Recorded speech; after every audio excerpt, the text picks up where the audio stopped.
l'amour devrait toujours être une expérience agréable, empreinte de respect.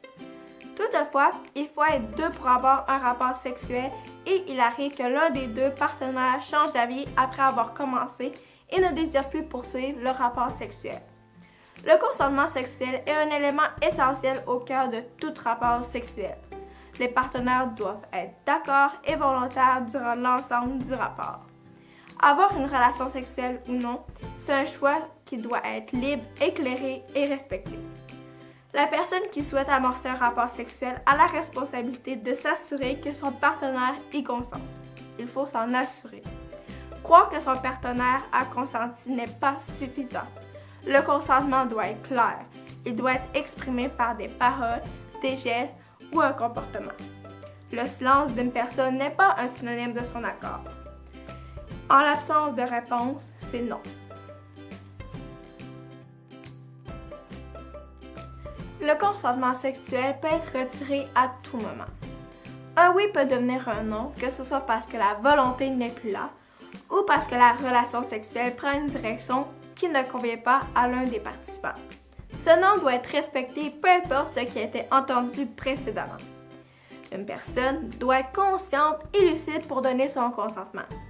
Une personne inconsciente, qu'elle dorme ou qu'elle ait perdu conscience, ne peut consentir à une activité sexuelle.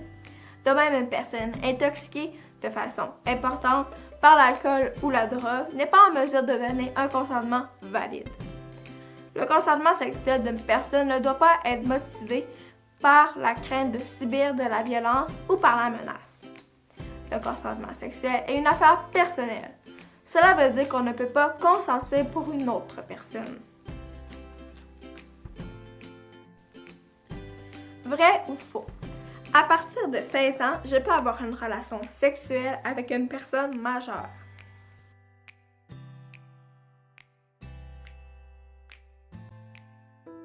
Vrai. Au Canada, le Code criminel établit l'âge du consentement sexuel à 16 ans. Mais attention, il y a des exceptions importantes. Le Code criminel ne reconnaît pas le consentement sexuel de mineurs lorsque le partenaire est une personne en position d'autorité, par exemple, un enseignant, un employeur, un entraîneur, en position de confiance, par exemple, un membre de la famille ou un psychologue, ou dans une relation où le mineur est exploité. Par ces exceptions, on veut protéger les mineurs de situations où leur partenaire pourrait abuser de leur position pour obtenir un consentement à des activités sexuelles auxquelles le mineur n'aurait normalement pas consenti. Vrai ou faux? À 13 ans, je peux avoir une relation sexuelle avec un autre mineur âgé de 17 ans en toute légalité.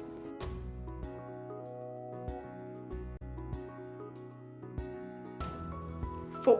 Le Code criminel indique qu'un jeune de 12 ans ou 13 ans peut consentir à une relation sexuelle avec un autre mineur, pourvu que ce dernier soit de moins de 2 ans son aîné.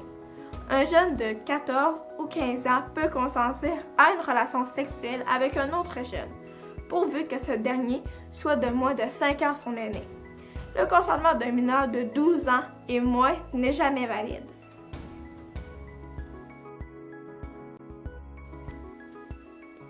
Qu'est-ce qu'une agression sexuelle?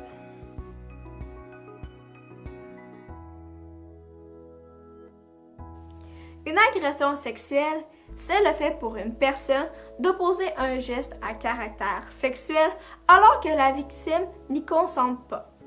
Ainsi, de simples attouchements non consentis seraient considérés comme une agression sexuelle. En ayant un rapport sexuel alors qu'il y a une absence de consentement valide, le partenaire fautif s'expose à des accusations criminelles. Toute une section de code criminel est réservée aux infractions de nature sexuelle, incluant l'inceste, la pornographie juvénile, le leurre d'enfants, etc. Si la victime a moins de 16 ans, l'agresseur pourrait être accusé de contact sexuel sur un mineur ou d'incitation à des contacts sexuels avec un mineur. Si l'agresseur est en situation d'autorité, de confiance ou de dépendance vis-à-vis d'une victime mineure, il peut être accusé d'exploitation sexuelle. La pornographie juvénile c'est des images où figure une représentation d'organes sexuels de la région anale de mineurs, ou de mineurs se livrant à une activité sexuelle explicite, ou se présentant comme tel.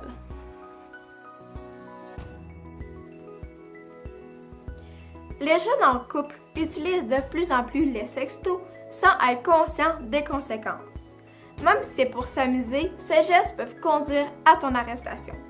Un adolescent commet une infraction criminelle lorsqu'il prend des photos d'un autre mineur ou les filme alors que ce dernier est nu ou expose ses organes sexuels, lorsqu'il partage ces mêmes images avec ses amis par messagerie texte ou sur le web, lorsqu'il partage sans le consentement de la personne concernée les images d'elle alors qu'elle est nue ou s'adonne à une activité sexuelle. Les premières expériences sexuelles devraient être plaisantes et vécues dans le respect l'un de l'autre. Les relations sexuelles ne se limitent pas à la pénétration. Elles impliquent un ensemble de gestes qui permettent de mieux se connaître et de mieux connaître son partenaire. Pour une expérience réussie, il faut être à l'écoute de soi, mais à l'écoute de l'autre.